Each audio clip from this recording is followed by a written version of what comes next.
I just invite you to take a breath here and to place the hand before the heart or tap yourself on the shoulder and say, I'm going to be okay. I'm going to be okay. I'm going to be okay. Hug yourself if you need a hug today. I'm going to be okay. And now say, I am okay. Just as I am. Just as I am not. That it is perfect. That we are neither behind the point of perfection nor advancing toward it. So we must see ourselves therefrom. The Christ of our being is that which can see that the pathway that we are on is perfect. And so though we may feel pain and though we may struggle along the way, we come here to remind each other that we're going to be okay. And that indeed we are okay. We are okay. I had the gift and the honor of taking my first homiletics class, which is a class that teaches you to do this, many years ago at Mile High with Reverend Dr. Roger Teal. I don't know if you're familiar with him. Longtime New Thought minister at a CSL community. And he always said, just remember two things. If you just remember these two things, you'll be okay. The first thing is that there are some people that walk through the door that it took everything that they could to get through that door or to be watching us here today. And that we don't know who it is, but that they are heroes and sheroes, and that we honor everyone who just showed up, because sometimes that's the best we can do. And so always speak something for those individuals. And then the second thing is to tell everyone, remind them repeatedly that we are loved. That we are loved. And the way Joshua ben Joseph would say it is that we are loved, loving, and lovable now and forevermore. So again, the hand before the heart, or tapping yourself on the shoulder like saying, you're reminding yourself, I am loved. Please say it with me. I am loved. I am loving. I am lovable now and forevermore. And so with that, we embrace ourselves right where we are, and that we're going to be okay. And one of the things that we've been talking about, this is the conclusion of the key of allowance, the third key in the way of mastery that is given to us by Joshua ben Joseph.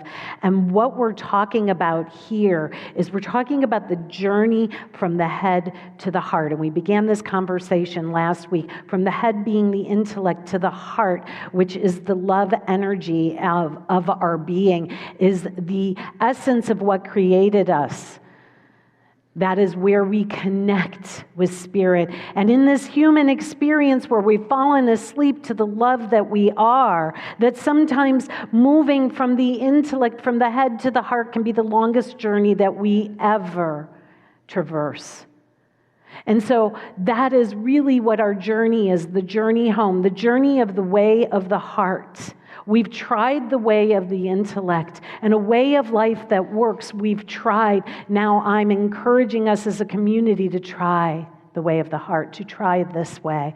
And here's what I know is that we've already begun. We've begun because the individuals that I know of in this community are already open-hearted and know that it is love that leads the way. It is love that leads the way. But sometimes along the way in that journey from head to heart, from the intellect to the heart, our hearts get broken, do they not? They feel hurt. Something hurts the heart. We actually feel it in this area. We can feel a pain or a suffering. And what do we do when that happens? From a very young age, we begin to put a facade around the heart, believing that we need to protect it. And then when we have these moments where it feels like our heart is broken, something didn't turn out the way that we thought it would, somebody didn't return the love and affection in the way that we had hoped that they would, We have some sort of imagining of a disappointment, and it feels so real, and gosh, our heart feels broken. And what I want to say to anybody who might be feeling that broken heart, that brokenheartedness is actually a way for that heart to grow, for our heart of love to grow, to break wide open. And it takes courage to do that. It takes courage to be vulnerable. It takes courage to be honest about what is really going on. And yet, the rewards are so good. I know every time my heart's broken, and if I let it crack open just wide enough to share with somebody what's really going on with me, I know that I am always received with love. Or something like, oh my God, I went through that too. And then we feel like, oh, I'm not alone then. And so that's really what the way of this heart is. And the only reason that we suffer beyond the brokenheartedness, the only reason that we may suffer, the only reason is that we're resisting something. We're resisting feeling something. Oh, what if I cry? Oh, what if somebody knows or they see me or I'm revealed in some way? Wow. What I have come to learn is that the more transparent I am, the more vulnerable I am, the greater it is for my open-heartedness and for all of those around me. And so we suffer not because something happened to us, but because we're resisting what's seeking to happen through us. So that's a big shift, a big difference. It's not happening to us. Nobody really did anything to me. I just misperceived something and I made it real. And in that, I encased my heart and attached it to a way that it needed to be for me to be happy. I made my own rules. And those rules did not lead to happiness, and so it's okay to let them go and to resist no more. I don't know about you, but okay, for me, what do I have to let go of? The only thing I really need to let go of is my stubbornness, my perceptions of the way things must be in order for, see, there's a little transaction. Things have to be this way in order for me to be happy. You actually need to be a certain way for me to be happy. The world needs to be a certain way for me to be happy. Those are the things that we're letting go of, because I have a question. How has that worked for you? Good old Dr. Phil, how's that working for you? How's it working for you? So take a breath here.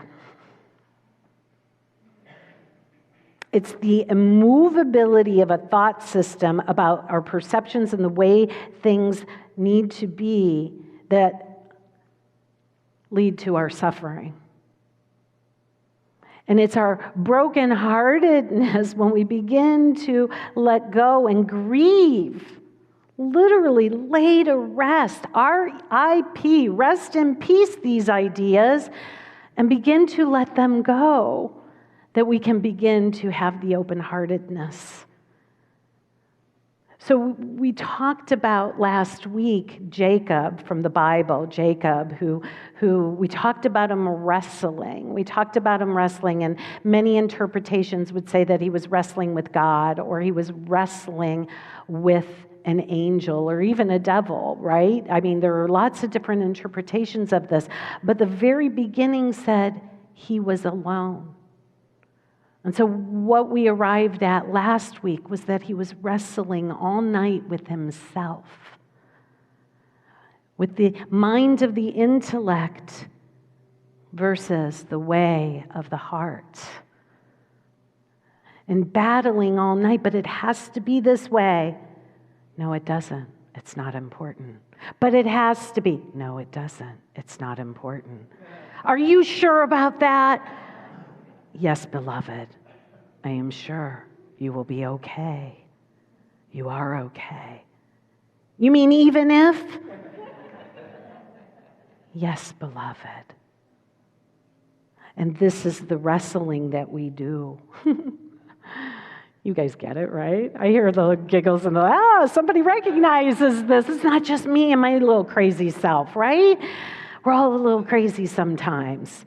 And in our wrestling, what we learn from Jacob is, I won't let go until I receive the gift.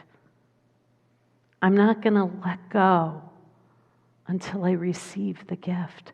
What is it that you are here to give me? What is the gift that will set me free so that I can let go and abide in the heart of love?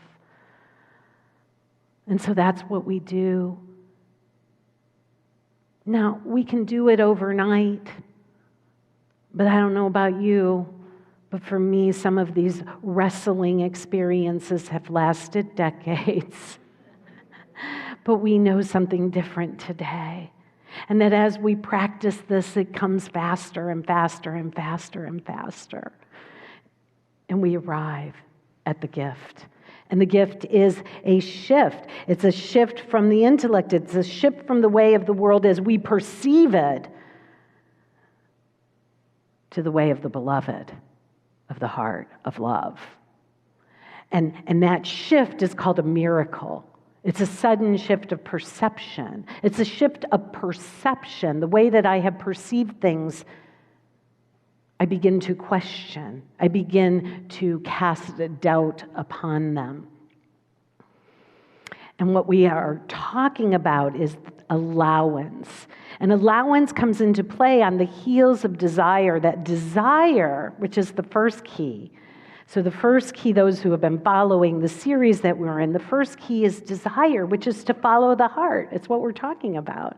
It's to follow, I always do it this way, but it's really this way. I don't know why.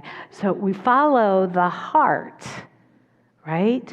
And as we follow the heart, we court love. How will love point the way? What do I love? What would I desire? And that's how we do that. And when you follow your desire, you think you're moving in the direction, well, I think that I want to work with people one-on-one, and I think that my heart's desire tells me I'm supposed to take a prayer class, and then my heart's desire tells me that I'm supposed to go to Agape and become a licensed practitioner. Then my heart tells me, oh, okay, so ministry is calling. And you begin to follow the pathway of the desire of your heart. And that's all wonderful and good. But as we keep following that desire, we come to one desire, and only one desire. Now, all of our desires are going to look a little bit different, but when you arrive at the one desire, which is only God, the only relationship of value is my relationship with God, with Spirit, with the source of my being. When we begin to arrive that my only desire is the kingdom of heaven, the queendom of heaven, that I sing, dance, and play with my brothers and sisters in heaven, to have that experience and the lived experience, something happens. You got to give up ownership. You give up ownership of the way you think things need to be. You give up ownership of directing, and you have stepped into a partnership with the Comforter, with the divine, with the beloved of your being, with life that then conspires and sometimes confounds and confuses us, but definitely is conspiring for our good. And this is where allowance then comes in. Because what will happen next? What will happen next?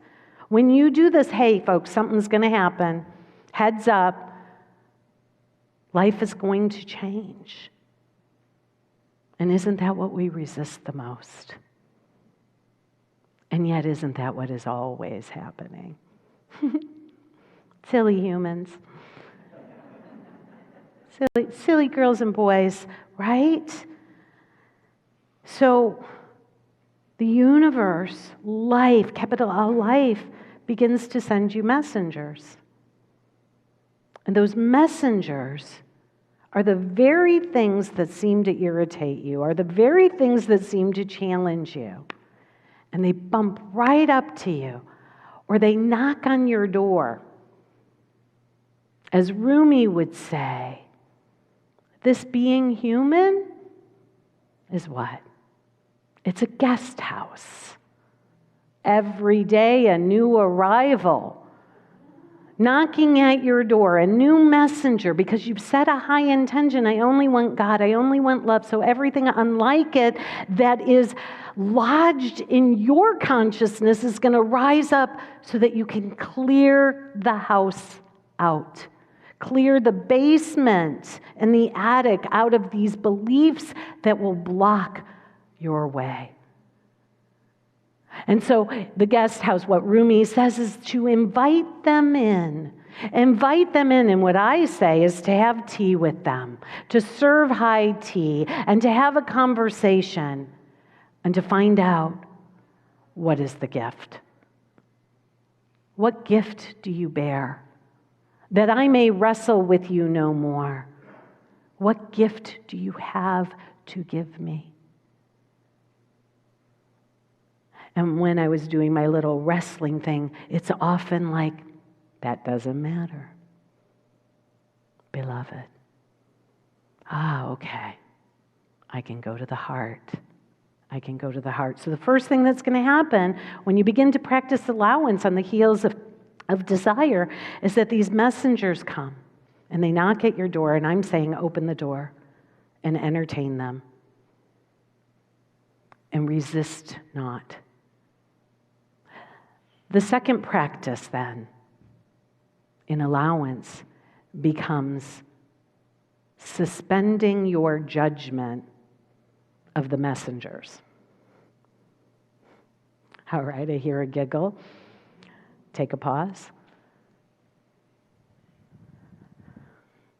This is where humility comes in. Don't you think you just know everything? Don't you? Don't you think when you hear the news, you know whether it's good or bad? And this is where I always go to my second teaching in this, my second illustration, my second teaching tool, which is based on the Taoist farmer, who is an enlightened being. And I know I've shared this with you before, but it bears repeating because it's such a great illustration. But with the Taoist farmer, one day, a wild horse comes to his farm. And all of his neighbors come over and say, oh my, isn't this wonderful? Isn't this fortunate? And the Taoist farmer takes a breath. Does anybody remember what he says? Maybe. Then the next day, his son takes the wild horse and tries to ride it and is thrown and breaks his leg. And everybody comes around and says, oh, how unfortunate. And he replies, maybe. You see, he's inserting doubt into what he believes might be true, or what the prevailing thought system, like the prevailing winds of our culture, of our society, that we can begin to insert some spaciousness and doubt by suspending our judgment, good or bad. Because the next day it's going to go the other way by the appearance of things. So the story goes on. I've skipped a couple, but then his son broke his leg, and that's so unfortunate. But then the next day, the army comes to enroll him, enlist him into, some feud that's going on. But his son can't go because he broke his leg. And everybody goes, oh, that's so wonderful. And he's like, maybe. So what we're practicing in allowance is that we've made a commitment to something by following love. And now we can expect the messengers to come, to knock on the door. We're going to invite them in. We're not going to resist. We're going to see what the gift is that they have to bear. And then as the neighbors and everybody is saying, oh, this is good, oh, this is bad, as your mind is judging good or bad, we're going to begin to say, maybe, and suspend that judgment. Allowance. Allowance is the cultivation of a way of looking at the events of your life, not as obstacles to getting what you want, but as stepping stones. Not to success per se, but to the presence of love as the source of your being. Allowance, my friends, is code for something else. Say, what's it code for, Rev. Claudia? What's it code for? What's it code for? What's allowance code for? It's not about getting your allowance from mom and dad at the end of the week. Allowance is code for forgiveness. It's code for forgiveness, for what is releasing your judgments, your perceptions, other than forgiveness. We think of forgiveness as who am I going to forgive in the world? Who in my family am I going to forgive?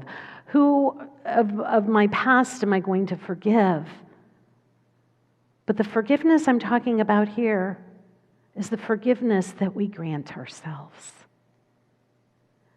That we forgive the mind that is stubborn and stuck in the way things ought to be according to you, which has not made us happy. Anybody ever see My Big Fat Greek Wedding? Anyone? If you haven't, see it. It's so funny. It's old, but it's funny.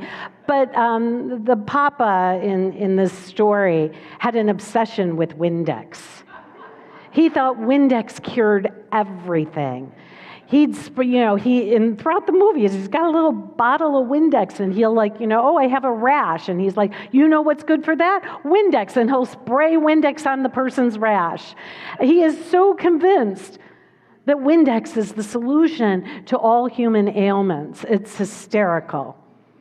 So what I say is that's what forgiveness is. Forgiveness is like our Windex. We've got our little bottle here, and we're going to spray a little forgiveness there, a little forgiveness there. And mostly what happens, we have all these beautiful windows. And what happens if we imagine that upon these windows are our perceptions and our misperceptions and our stubbornness and the way we think things ought to be, we can't see the beauty that is all around us. With our forgiveness, we're cleaning the window of our spiritual eye so that we may see. And what we're clearing away is our best thinking.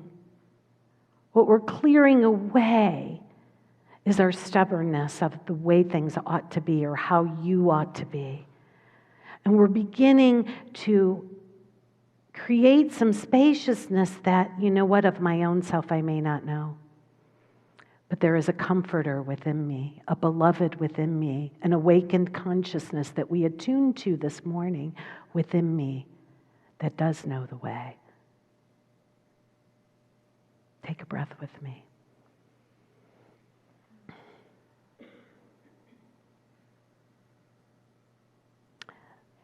The very practice of allowance is really the act of allowing yourself to be truly the self, the higher self that you are.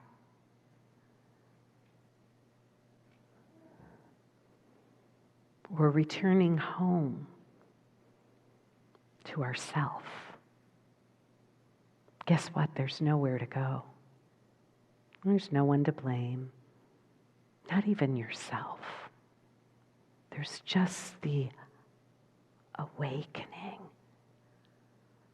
and the clearing of the house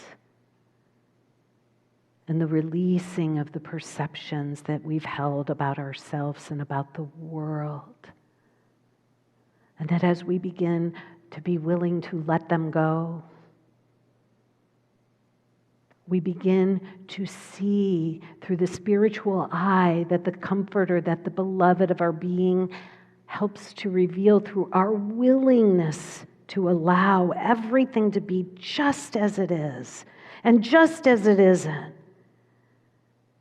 And that as we do this, we actually begin to see, not through a glass darkly anymore, but we begin to see face to face the Christ, the God of our being, reflected in each of us. Take a breath. This is the return home. This is the return home.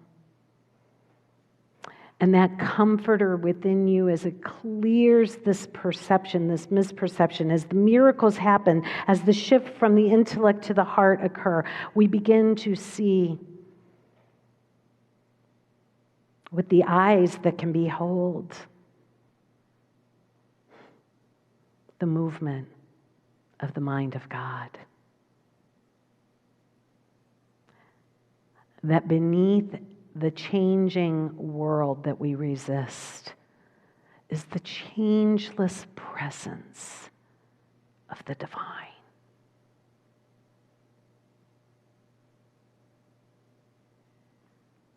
And that this changelessness is what we can now come to rest in, and from which we can allow the world to be the way the world is, knowing that it is just the outpicturing of a whole lot of different perceptions.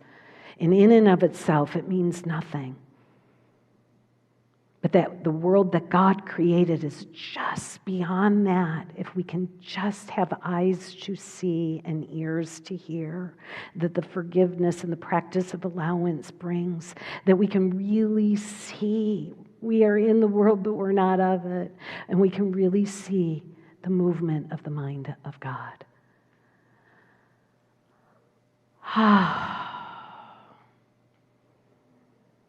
This is heaven.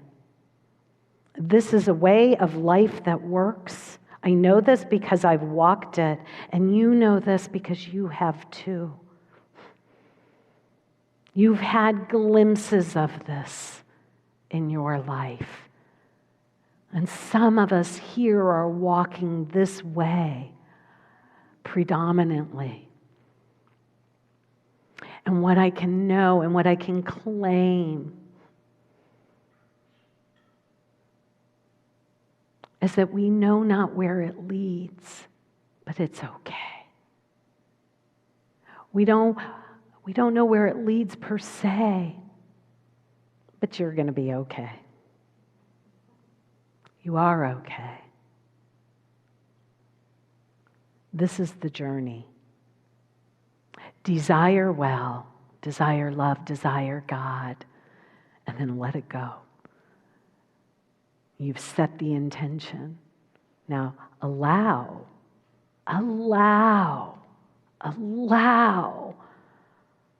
it to be revealed to you. I never would have imagined that I was standing here, would be standing here a year and a half ago. The journey here, just like your journey right where you are, takes incredible allowance and courage. We may judge it every step of the way, but become aware of how you're judging it. Bring it to the light. Allow the comforter of your being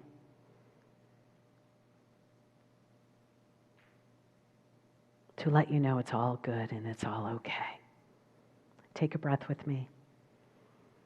Say, I am okay. I am A-okay.